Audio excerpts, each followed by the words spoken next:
L'anime commence avec notre protagoniste, Beryl Gardenant, qui se fait sermonner par son père, car malgré son âge avancé, il ne lui a toujours pas donné de petits-enfants. Même si Beryl lui fait comprendre que dans le dojo où il enseigne, il n'y a pas de place pour la romance, son père est frustré car il est déjà bien vieux et n'a toujours pas de petits-enfants.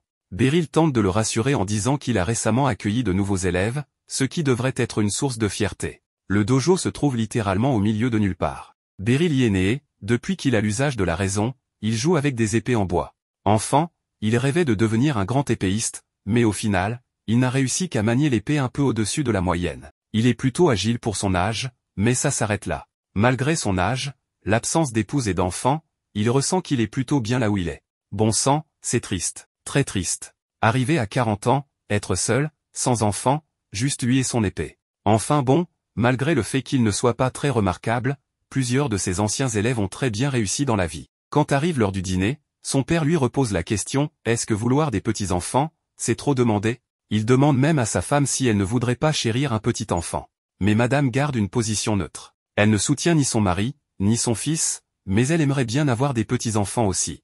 À ce moment, on frappe à la porte. En allant voir, Beryl découvre avec surprise qu'il s'agit d'une de ses anciennes élèves, Alucia Citrus, l'une des plus talentueuses. Il l'accueille et lui sert une tasse de thé, tout en lui avouant qu'il ne l'a pas reconnue tellement le temps a passé. Le père de Beryl commente qu'il a entendu dire qu'elle est maintenant commandante des chevaliers royaux. Elle confirme, et précise qu'en plus de ça, elle enseigne également l'escrime. Elle est venue ici car elle a proposé Beryl comme instructeur spécial pour l'ordre, et sa proposition a été acceptée. Beryl est surpris, et un peu nerveux, car il se sent trop vieux pour entraîner des chevaliers. Son père lui dit en rigolant que s'il refuse, il sera puni de peine de mort. Alucia le rassure, non, il ne sera pas exécuté, mais il y aurait des conséquences sérieuses s'il refuse. Elle l'informe qu'un carrosse les attend dehors, qu'ils passeront la nuit dans la capitale et discuteront de tout cela demain.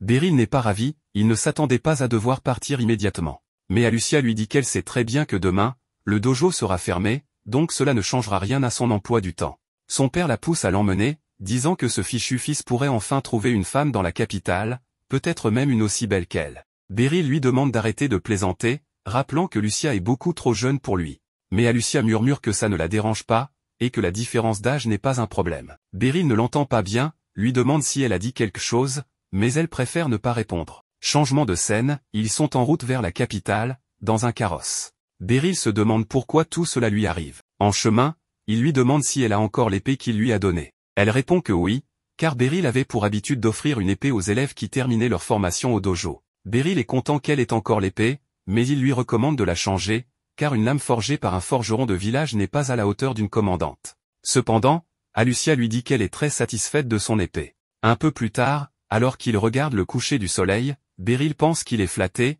mais aussi qu'il est bien trop âgé pour être un instructeur spécial. À ce moment-là, Alucia lui confie qu'elle est très enthousiaste, car l'idée qu'un simple épéiste de village soit allé triompher dans la capitale, ça l'inspire. Beryl lui demande de qui elle parle, et elle répond que c'est évident, elle parle de lui. Ce petit gars de campagne qui a enseigné l'art de l'épée à de grands chevaliers et aventuriers. Il est célèbre dans son milieu. Même si le surnom de villageois ne lui plaît pas trop, elle est convaincue qu'il sera satisfait de cet accord, et elle est déterminée à faire de son mieux pour gagner son respect. Beryl lui demande ce qu'elle vient de dire à la fin, mais elle préfère ne pas répondre. Plus tard, ils arrivent enfin dans la capitale, et Alucia l'installe dans une auberge pour qu'il puisse se reposer tranquillement. Le lendemain, Alucia donne un discours pour vanter les mérites de son maître, tandis que Beryl est visiblement mal à l'aise. Elle lui demande de dire quelques mots, et un peu embarrassé, il se présente devant tout le peloton.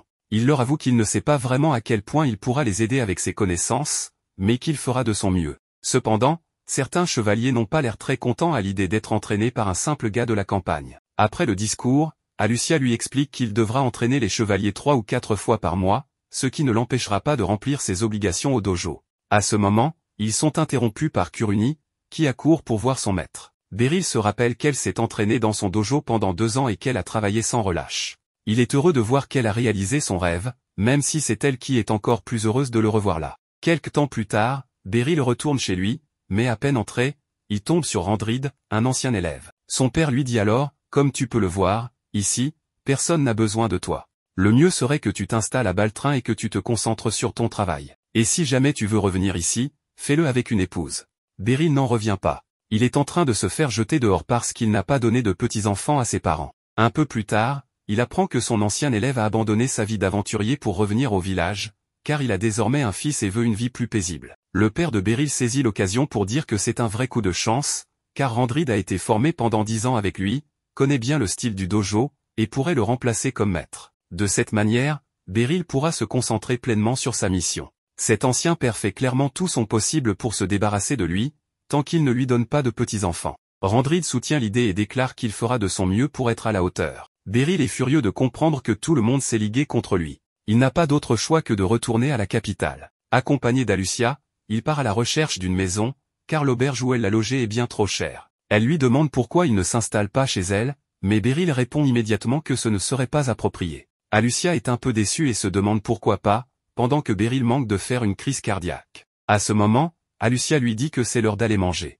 Alucia marche et commence à murmurer que chercher une maison avec son maître et sortir manger, c'est clairement un rendez-vous. Cependant, pendant qu'ils marchent, ils sont insultés par Lysandra, qui commente que la commandante se promène dans les rues avec un moins que rien. Beryl a l'impression d'avoir gaffé, car la commandante attire beaucoup de regards. Mais celle-ci demande à Lysandra d'arrêter de dire des idioties et choisit de l'ignorer. Ils continuent donc leur chemin, bien que Lysandra les suive, demandant pourquoi elle appelle ce moins que rien maître. Mais lorsqu'elle lui prend la carte, Beryl se rend compte que cette fille est une aventurière de rang noir. Cependant, en l'observant, elle réalise qu'il s'agit de son maître. Lysandra lui demande s'il ne se souvient pas de lui, bien qu'elle comprenne que non, car 20 ans ont passé. Elle l'informe rapidement qu'elle est Surena Lysandra. Il se rappelle alors qu'elle est la petite qu'il avait recueillie au bord de la rivière, et à qui il avait appris à manier l'épée. Elle lui explique qu'elle voulait depuis longtemps lui raconter sa vie, mais n'en avait jamais eu l'occasion, puis lui demande pardon. Beryl lui répond qu'il est très heureux de voir qu'elle est devenue une grande aventurière. Cependant, Lysandra lui demande ce qu'il fait avec quelqu'un comme Alucia, et énervée, elle annonce que son maître est le nouvel instructeur spécial de l'ordre de Liberion, qu'il vivra désormais dans la capitale et qu'ils sont à la recherche d'un logement. Lysandra réplique qu'elle serait plus qualifiée pour lui trouver un logement. Elle mentionne que le père de Beryl se bat pour avoir des petits-enfants, alors que lui, il a pratiquement un harem d'anciennes élèves. Mais bon, en plein milieu de la discussion, Beryl se demande ce qui ne va pas chez ces deux-là. Plus tard, lorsqu'on lui trouve un logement, Beryl leur demande d'essayer de mieux s'entendre. Après cela, elle le salue, et tandis qu'il les regarde partir, il pense qu'il n'a plus l'âge de profiter d'un nouveau style de vie, mais il se sent très heureux de voir à quel point ses anciennes élèves prennent soin de lui. Quelque temps après, Alucia réunit les chevaliers et les informe qu'à partir de maintenant, ils seront entraînés par le maître Gardonnant. Cependant, le jeune homme brun de Pluto s'excuse auprès de la commandante, mais lui dit qu'il faut beaucoup de force pour être instructeur dans l'ordre de Liberion. Avant de se laisser entraîner, il veut voir les compétences du maître Gardonnant. Alucia informe son maître que ce garçon s'appelle Amblitz Drew, le sous-commandant de l'ordre. Ce dernier défie directement Beryl en duel, ce que Alucia trouve parfait, c'est l'occasion de montrer les talents de son maître. Alors qu'il se prépare au duel, Beryl entend les autres commencer à le sous-estimer. Même s'il a été le maître de Alucia, de nombreuses années ont passé et il n'est plus qu'un simple villageois. Drew lui dit que la commandante est très gentille, mais qu'il est là pour corriger cette gentillesse, qui peut parfois tromper les gens. Beryl comprend parfaitement, car il n'est qu'un vieux villageois. Mais il fera de son mieux pour ne pas se ridiculiser et ne peut pas non plus permettre de faire honte à son ancien élève. Drew attaque, mais Beryl parvient à bloquer toutes ses attaques. Il sent toutefois que Drew est bien plus fort et rapide que lui. Mais Beryl utilise la force de son adversaire à son avantage et parvient à lui porter un coup. Cependant, il pense qu'il ne voulait pas vraiment le toucher, alors il s'excuse. Drew lui dit de ne pas s'en faire, que le vrai combat commence maintenant. Il prend de la distance et fonce à nouveau vers lui. Beryl bloque encore ses attaques, comprenant que même si son adversaire est plus fort et plus rapide, tous ses mouvements sont très linéaires. C'est justement pour cela qu'il peut les prédire. En colère, Amblitz finit par utiliser sa technique spéciale, capable de briser des épées même si elle est bloquée. Mais Beryl l'esquive très facilement et lui donne une simple touche, ce qui fait comprendre à Amblitz qu'il a complètement perdu. Il a du mal à y croire. Lucia lui demande alors s'il a dissipé ses doutes sur les capacités de son maître. À la fin du combat, Amblitz s'approche de Beryl et lui dit que ses mouvements étaient exceptionnels. Il lui demande s'il peut lui enseigner. Un peu plus tard dans la soirée,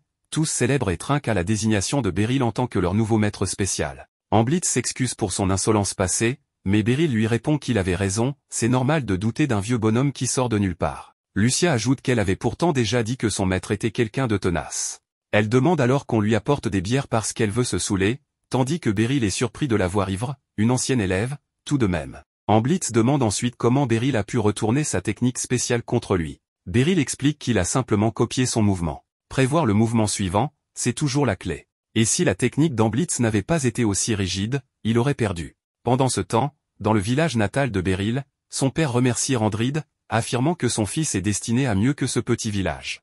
Randrid est d'accord, il a beaucoup voyagé en tant qu'aventurier, mais n'a jamais rencontré un meilleur épéiste que le maître Beryl. Le chemin fut long, mais ils ont finalement obtenu ce qu'ils voulaient, et désormais, l'avenir est entre leurs mains. Plus tard, Beryl observe les chevaliers pendant leurs entraînements. En regardant deux d'entre eux, il leur suggère de travailler un peu plus la notion de distance, car cela peut tout changer. Pour le leur prouver, il se place devant eux et explique que si un adversaire est concentré sur l'épée, il ne remarquera pas le changement de distance. Les deux reconnaissent que c'est vrai. Beryl leur précise que, même si ça paraît anodin, un simple demi-pas peut faire toute la différence entre la victoire et la défaite. C'est alors qu'il remarque que tous les autres soldats ont commencé à l'écouter avec attention, ce qui le déroute un peu.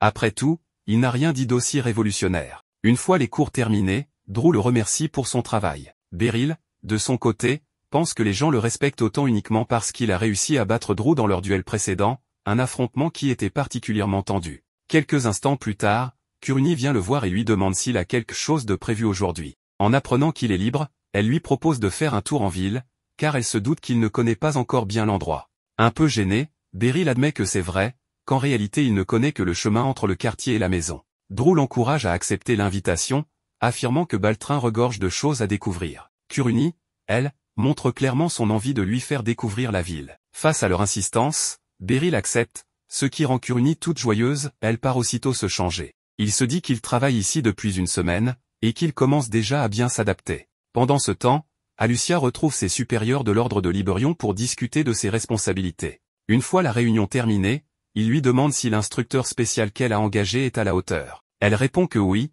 et même au-delà de toutes les attentes. En sortant dans le couloir, elle se dit que si l'on souhaite vraiment maîtriser l'art de l'épée, devenir commandant n'est pas la meilleure voie, on perd trop de temps dans les tâches administratives. Mais elle ne pouvait pas non plus laisser son maître stagner là où il était. S'ensuivent quelques flashbacks de son passé, notamment le jour où ses parents l'ont emmené au dojo de Beryl. Il lui avait expliqué qu'il venait de s'installer dans un village voisin, et qu'on leur avait recommandé ce dojo. C'était aussi, selon eux, le bon moment pour qu'elle apprenne à se défendre. La première impression d'Alucia en voyant Beryl, c'était qu'il semblait très gentil. Ils ont commencé par des exercices de coupe, Beryl expliquant tout avec une grande patience. Il les a aussi entraînés à devenir agiles, et c'était bien la première fois qu'on lui enseignait les choses de cette manière, tout était nouveau pour elle. Durant la première année et demie, ils se sont concentrés sur ses techniques de base et les postures. Et même si c'était répétitif, elle ne s'ennuyait jamais. Grâce à ses efforts et à cet entraînement, elle a senti qu'elle gagnait en force, qu'elle se sentait de plus en plus à l'aise avec son épée. Mais le plus important,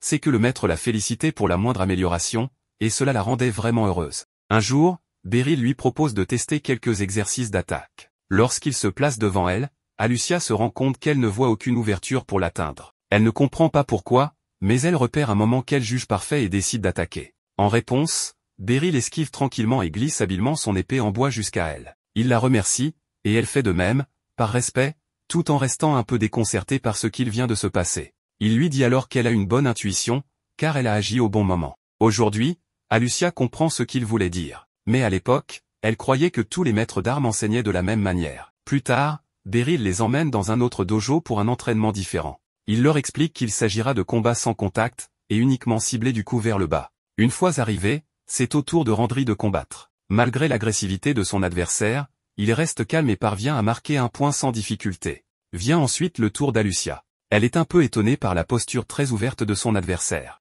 Même si ses mouvements sont étranges, elle réussit à le vaincre facilement, ce qui surprend son adversaire. De retour au dojo Gardenant, Beryl remarque que combattre des adversaires d'un autre style a été une bonne expérience. Alucia lui demande si leur dojo fait partie des meilleurs. Beryl ne pense pas que ce soit le cas, mais Alucia lui fait remarquer que tous les élèves ont remporté leur duel, et que même lui a battu l'autre maître lors de l'entraînement. Beryl explique alors que ce n'est qu'une question de compatibilité entre les styles. Ils ont gagné parce que leur style avait tout simplement l'avantage dans cette configuration. Mais il ne pourrait pas dire que l'un est meilleur que l'autre, il vaut mieux se concentrer sur ce qu'ils ont appris, et non sur le fait de gagner ou non. Alucia accepte ce conseil et laisse tomber le sujet. Mais soudain, elle remarque qu'elle a oublié quelque chose derrière elle, alors elle les prévient qu'elle va vite revenir le récupérer. De retour au dojo, elle le trouve vide et plongé dans l'obscurité. Quelques secondes plus tard, surgit le garçon qu'elle avait battu, accompagné de ses camarades. Il lui montre la broche qu'elle est venue chercher. Alucia essaie de la reprendre, mais au lieu de la lui rendre, il la lance derrière lui pour bien lui faire comprendre que, selon lui, ce n'était pas un vrai combat, donc elle ne l'a pas battu. Et maintenant, il veut se battre pour de vrai. Malgré son refus, il n'en a rien à faire. De toute façon, son intention, c'est de lui casser quelques os. Il tente de l'attaquer avec son épée en bois, mais à ce moment précis, Beryl surgit et encaisse le coup dans le dos. L'agresseur s'en fiche, et passe à la prochaine cible, Beryl lui-même. Mais ce dernier réagit avec une vitesse fulgurante, attrapant l'arme de son adversaire à main nue, le désarmant net, et adoptant une posture défensive. Il frappe ensuite violemment les épées des autres pour les repousser, ce qui lui permet de récupérer la broche au sol. Le garçon tente alors une attaque dans le dos, mauvaise idée. C'est à cet instant que le maître du dojo débarque pour tout arrêter. En entendant leurs excuses, il leur fait clairement comprendre qu'ils ne seront jamais au niveau de Beryl et ses élèves, peu importe leur nombre. Et c'est justement parce que les élèves de Beryl sont meilleurs. Beryl tente d'apaiser les choses, mais malgré tout, le maître du dojo lui présente ses excuses au nom de ses élèves, assumant la responsabilité de l'incident. Peu après, Beryl et Alucia rentrent au dojo. Il lui confie qu'il avait un mauvais pressentiment, donc il a bien fait d'aller vérifier. Elle tente de se blâmer pour l'avoir mis en danger, mais il la coupe aussitôt, elle n'a rien fait de mal, c'est lui qui aurait dû l'accompagner. Il s'en veut d'avoir été aussi négligent, mais il est surtout soulagé qu'elle n'ait rien. Touché par ces mots, Alucia fond en larmes. Instinctivement, Beryl s'excuse, il imagine que ce fut une expérience traumatisante. Pour la réconforter, il lui propose d'aller manger un morceau. Mais elle répond que ce n'est pas pour ça qu'elle pleure. Elle ne précise rien de plus. Elle ne pleure ni de peur ni de tristesse, c'est juste que, parfois, quand le cœur est rempli d'émotions, les larmes ne peuvent pas être retenues. Vient ensuite le jour de l'épreuve finale. Cette fois, Alucia reproduit exactement le mouvement que Beryl lui avait montré autrefois, ce qui le prend par surprise. Il la félicite chaleureusement. Ensuite, il lui tend son épée en guise de diplôme et lui affirme qu'elle est déjà très douée. Mais Alucia hésite, elle ne pense pas encore être prête. Pourtant, Beryl lui dit qu'il n'a plus rien à lui enseigner, il espère qu'elle comprendra. Selon elle, il est si humble qu'il y croit vraiment, alors qu'elle sait qu'elle n'est même pas à son niveau. Mais malgré tout, elle accepte l'épée et le remercie, officialisant ainsi la fin de son apprentissage au dojo. Une part d'elle ne voulait pas partir, mais une autre ne voulait pas être un poids pour lui. Quand elle a quitté la maison, c'était pour prouver que son maître était incomparable. Et le jour où elle a passé l'examen pour entrer dans l'ordre, cette intuition est devenue certitude, aucun autre candidat, ni même les instructeurs, n'égalait Beryl en vitesse. Elle a donc intégré l'ordre avec d'excellentes notes et n'a cessé de progresser. Elle reconnaît que la vision, la réactivité et la vivacité de Beryl viennent d'un autre monde. Et elle s'est fixé un objectif, ne pas laisser son maître moisir dans ce coin. Elle est montée jusqu'au rang de commandante et a accumulé de nombreux exploits. Et quand elle a enfin eu le pouvoir de choisir un instructeur, 10 ans s'étaient écoulés depuis son départ du dojo. Pourtant, son maître n'avait pas changé, ou plutôt, il était encore plus fort que dans ses souvenirs. Certains pensent qu'elle exagère, mais elle sait que Beryl mérite une scène à sa hauteur. Elle n'a pas pu réprimer son envie de le remettre en lumière. De retour au présent, Alucia arrive dans la salle d'entraînement et demande à Drew comment s'est passée la journée. Il lui répond que la variété et la profondeur des connaissances de Beryl continuent de l'étonner. Il était même en train de revoir ce qu'il avait appris récemment. Elle est heureuse d'entendre ça, mais demande aussitôt, Beryl est déjà parti? Drew lui explique que Kuruni l'a emmené faire un tour en ville. Alucia laisse paraître une petite frustration, c'est exactement ce qu'elle voulait faire elle aussi. Et elle sait très bien que ça ressemble à un vrai rendez-vous. Maintenant, une amie lui a volé sa chance, elle ne l'a pas dit à voix haute, mais on sent bien que c'est ce qu'elle pense. Pendant ce temps, notre célibataire le plus convoité découvre la ville. Il remarque que les boutiques, les auberges et les commerces sont bien plus modernes que dans son village.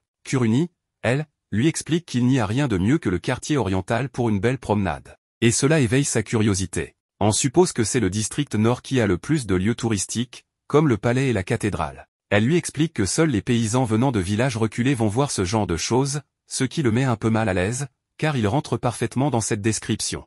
À ce moment-là, une fille s'approche pour saluer Beryl en le reconnaissant comme son maître. Bien qu'il ne parvienne pas à se souvenir d'elle, Kuruni l'appelle fille avec enthousiasme. Cela ne suffit pas à faire revenir la mémoire de Beryl, ce qui pousse fille à faire semblant d'être blessée par son oubli. Pour l'aider à se souvenir, elle lui montre l'épée d'entraînement qu'il lui avait donnée. En comprenant qu'elle a été à son dojo, il lui faut quelques secondes pour finalement se rappeler qu'il s'agit de Fizel. Bien qu'un peu gêné de l'avoir oublié, il lui dit comme à tous ses anciens élèves qu'elle a beaucoup changé. On voit alors brièvement Fille s'entraîner à l'époque. Elle lui dit, désormais de meilleure humeur, qu'elle comprend, car cela fait 5 ans. En entendant cela, Beryl se rend compte que ces 2 dernières années au dojo coïncident avec celles de Kuruni. Cette dernière lui dit que Fille est incroyable, car elle est maintenant la star de la brigade magique, ce qui le laisse confus puisqu'il n'enseignait que l'escrime dans son dojo.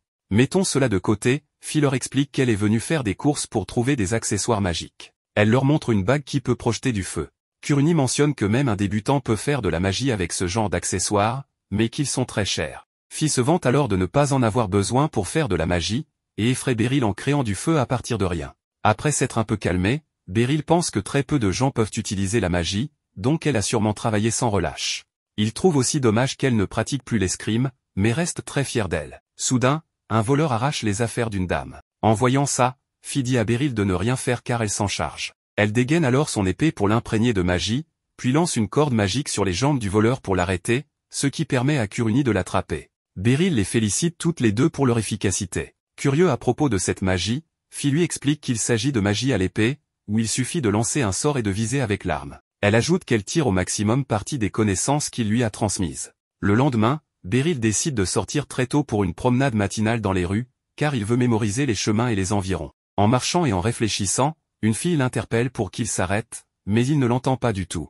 À la troisième tentative, elle est obligée d'élever la voix, ce qui suffit pour le faire s'arrêter. Mais en se retournant, il ne voit qu'une petite fille, et lui demande donc si elle s'est perdue. Elle se plaint qu'il la prenne pour une gamine. Lorsqu'elle dit son nom, il découvre qu'elle est Lucie Diamonde, commandante de la brigade magique du royaume de Béris. Beryl pense alors qu'il joue à faire semblant d'être une brigade magique, et se dit que les enfants de la capitale sont bien particuliers, alors il continue à la traiter comme une enfant.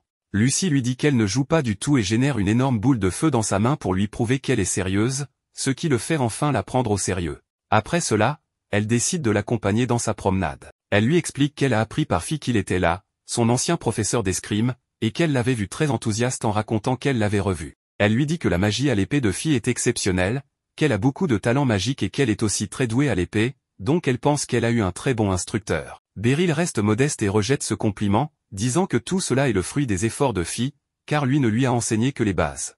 Il lui demande ensuite si elle veut prendre des cours, en l'appelant encore jeune fille, mais Lucie lui demande d'arrêter de la traiter ainsi car elle est plus âgée que lui, ce que Beryl a beaucoup de mal à croire. À ce moment, Lucie le conduit dans une zone dégagée et lui dit qu'il y avait un bâtiment ici autrefois. Elle lui confie qu'elle adore la magie, qu'elle passe ses journées à pratiquer et étudier, et qu'elle veut voir à quel point elle s'est améliorée en mettant en pratique ce qu'elle a appris. Soudain, elle déclenche une explosion de feu sous ses pieds, mais Beryl réagit à temps pour s'écarter et se mettre en garde. Lucie reconnaît qu'il a de bons réflexes, mais sans perdre de temps, elle commence à préparer un autre sort d'attaque. En la voyant ainsi, Beryl change d'attitude, réalisant qu'elle est sérieuse. Il décide donc de se défendre à partir de maintenant. Juste avant de commencer, Lucie lui demande s'il est prêt, et en voyant que ce n'est pas le cas, elle lui rappelle quelque chose qu'il a dit plus tôt, qu'il est important de voir les progrès de chacun. Elle veut donc savoir s'il ne pense pas être à son niveau. Beryl lui précise que ce n'est pas lui qui n'est pas à la hauteur, car elle n'est pas aussi douée qu'elle le pense. Lucie préfère le vérifier par elle-même, alors elle interrompt la discussion pour lui lancer une énorme boule de feu. À peine a-t-il esquivé ce grand projectile qu'elle enchaîne avec une grande quantité de tirs de feu dans sa direction. Beryl parvient à en éviter autant qu'il peut, mais lorsqu'il bloque l'un de ses tirs avec son épée, il sent la puissance et la chaleur du coup. C'est à ce moment-là que Lucie remarque qu'ils ne font que commencer, et elle change alors pour des sorts de glace. Bien qu'il parvienne à se protéger en les tranchant en deux, dès qu'il voit qu'elle prépare déjà un autre sort, il en profite pour réduire la distance à grande vitesse. Et comme il ne peut pas vraiment l'attaquer, il tente plutôt de l'assommer avec le pommeau de son épée. En un instant, il se retrouve devant elle, prêt à porter le coup, mais Lucie crée une barrière de feu qui l'oblige à reculer. Beryl remarque que la magie a ses avantages, notamment la possibilité de l'utiliser de cette façon. Lucie lui fait savoir que ce n'est pas tout ce qu'elle peut montrer. Elle fait alors apparaître un grand nombre de boules de feu dans les airs, qu'elle fait pleuvoir sur lui comme des météores. Cette fois, Beryl se contente de courir à toute vitesse pour éviter d'être touché par cette attaque de zone. En le voyant agir ainsi, Lucie lui demande s'il ne s'est jamais battu contre un mage. Il lui avoue que c'est effectivement la première fois, car il sait que les épéistes et les mages ne font pas de bons adversaires. Une fois ce sort terminé, elle enchaîne avec un autre, elle crée une lourde boule de cristal qui tombe sur lui. Beryl la repousse par la force brute et la projette vers elle. Elle la détruit facilement, mais cela crée un écran de fumée dont il se sert pour réduire à nouveau la distance. Alors qu'il est sur le point de l'atteindre avec une attaque, il est soudainement repoussé par une barrière électrique. Lucie lui dit qu'elle est désolée, qu'elle ne pensait pas aller aussi loin, mais qu'elle a gardé le meilleur pour la fin. Elle commence alors à incanter un sort différent des précédents. Voyant une opportunité d'attaquer, Beryl se précipite, mais il se ravise immédiatement. Son instinct l'immobilise. Il comprend que si ce sort le touche, il est fini. Après quelques secondes, elle cesse le sort et lui annonce qu'elle a terminé. Elle admet s'être laissée emporter comme une enfant. Et si ce sort ne lui a rien fait, il n'y a pas de raison de continuer. Elle ajoute qu'elle pensait avoir trouvé le point faible de Beryl et qu'il finirait par prendre peur. Beryl est soulagé qu'elle soit satisfaite, et par curiosité, lui demande ce qui se serait passé si elle lui avait lancé ce sort. Elle lui répond calmement qu'il aurait été réduit en bouillie, bien qu'elle l'ait modifié pour qu'il ne soit qu'un hachis grossier. Elle reconnaît ensuite qu'il est très perspicace et comprend maintenant pourquoi Fils l'admire. Beryl lui dit qu'elle est très gentille, mais que si elle avait continué à lancer des sorts comme ça, elle l'aurait tué. Il ajoute qu'il fait ça depuis des années, mais qu'il n'a même pas encore réussi à vaincre son propre père. De son côté, Lucie est intriguée par lui, il ne semble même pas en colère après une attaque aussi extrême. Beryl lui répond qu'il s'est senti en difficulté, ce qui l'a fait éclater de rire. Après tout, il a littéralement failli mourir. En la regardant, il pense qu'il ne vaut pas la peine de se mettre en colère pour quelque chose comme ça. Changeant de sujet, Lucie l'invite à venir un jour à l'Institut de magie, afin de compenser ce qu'elle lui a fait aujourd'hui. Beryl lui dit qu'il n'a aucun talent magique, mais qu'il essaiera quand même de passer. Elle l'informe alors que lorsqu'elle apprendra un nouveau sort, elle le testera encore sur lui, ce à quoi il refuse aussitôt. Plus tard, la journée se termine pour Beryl, qui a fini son service en tant qu'instructeur. Dans le couloir, il croise Fish et lui demande si elle est là pour le travail. Elle répond que oui, qu'elle est venue livrer des potions que la brigade magique vend à l'ordre. Elle lui en offre une en guise de cadeau, mais Beryl refuse, trouvant cela trop cher. Elle lui explique que c'est une manière de s'excuser, car la commandante Lucie lui a raconté tout ce qui s'est passé. Il réalise alors que cette jeune fille est bien sa commandante. Fils précise que Lucie utilise la magie pour paraître jeune, et que personne ne connaît réellement son âge. Elle s'excuse ensuite, car c'est elle qui a parlé de lui à Lucie. Mais Beryl lui demande de ne pas s'en faire et accepte la potion. Il lui raconte qu'il a failli y rester, Lucie n'arrêtait pas de lancer des sorts de feu et de glace, et il a bien cru finir en morceaux. Honnêtement, ça lui a un peu coupé l'envie de combattre à nouveau un mage. Fils lui explique alors que la commandante est un cas à part, ce n'est pas commun de voir autant de sorts de feu lancés d'un coup. À ce moment-là, Alucia arrive pour saluer Beryl et remercie Fils pour les potions. Fils décide alors de les laisser seuls pour aller les ranger. Profitant de l'occasion, Alucia entraîne Beryl un peu à l'écart pour discuter d'un sujet important, avec Lysandra également présente. Il s'avère qu'ils ont besoin de lui pour entraîner les nouveaux aventuriers, ce qui serait une grande aide pour le guilde. Lysandra précise qu'elle a même demandé l'autorisation à l'ordre avec une lettre officielle signée par le chef de guilde. Alucia confirme qu'il s'agit d'un vrai document. Beryl demande alors quel type d'entraînement ils attendent de lui. Lysandra lui répond qu'ils doivent s'entraîner pour leur toute première incursion dans une caverne et se préparer à des situations d'urgence.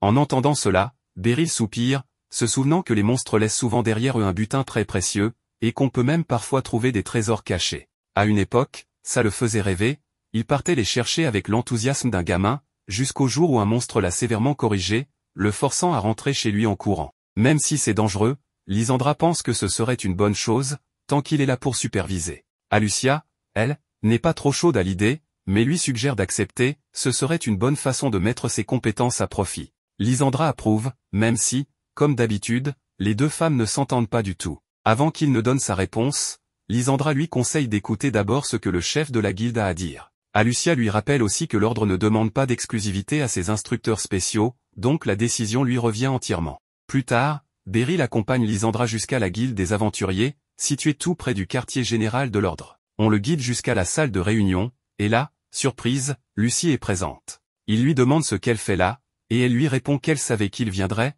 alors elle l'attendait. Lysandra précise que Lucie dirige la brigade magique et qu'elle connaît très bien le chef de la guilde. Celui-ci se présente alors, Nidus, chef de la guilde des aventuriers de Libéris.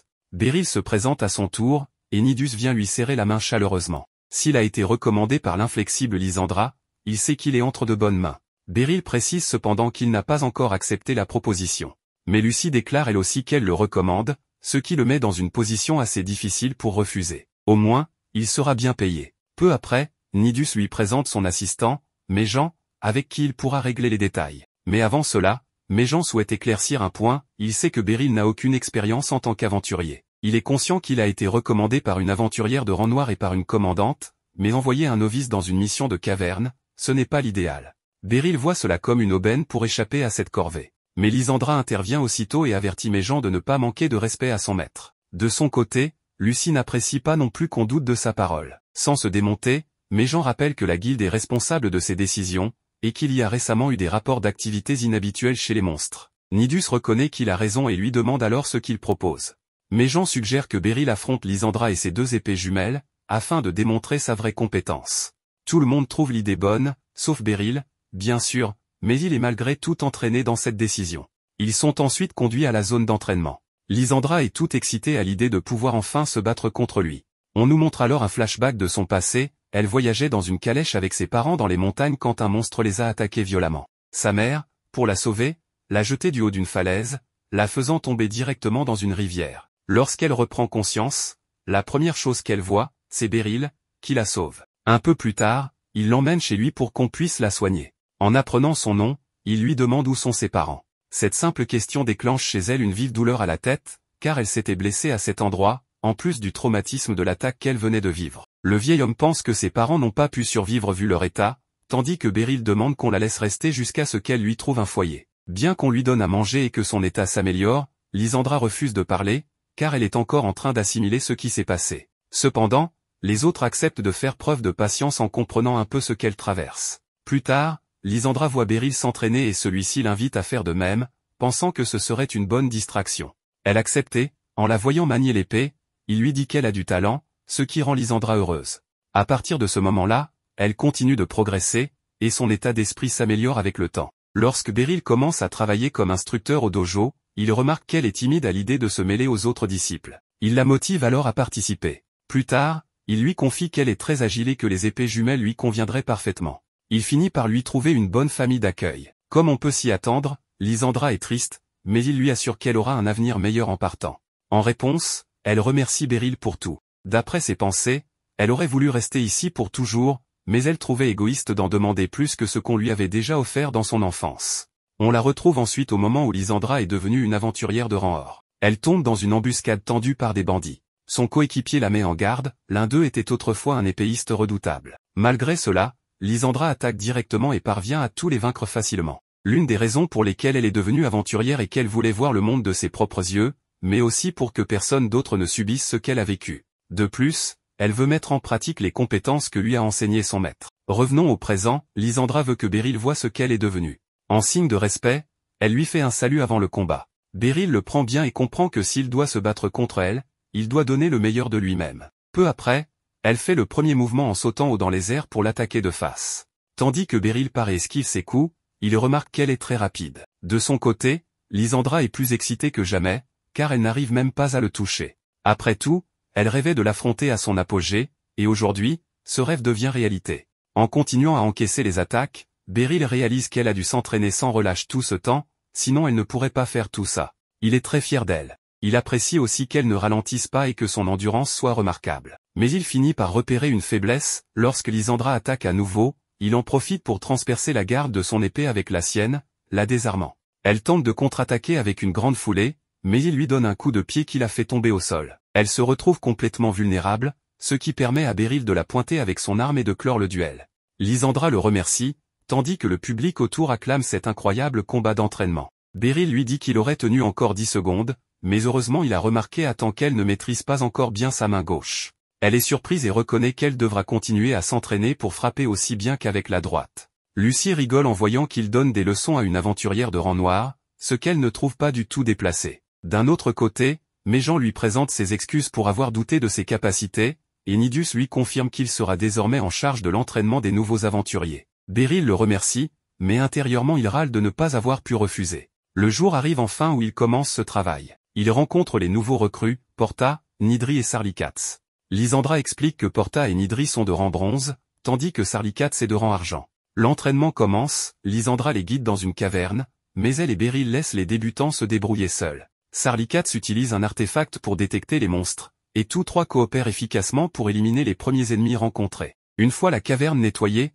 Lysandra trouve étrange qu'il n'y ait pas eu beaucoup de monstres. Alors qu'il s'apprête à sortir, l'artefact se casse sans raison, et Porta s'éloigne trop en avant. Lorsqu'ils essaient de l'avertir, il est déjà trop tard. Un énorme monstre l'attaque brutalement. Lysandra l'identifie comme un xénograble, un type de monstre spécialement conçu pour chasser. Autant dire que là, c'est très mal parti.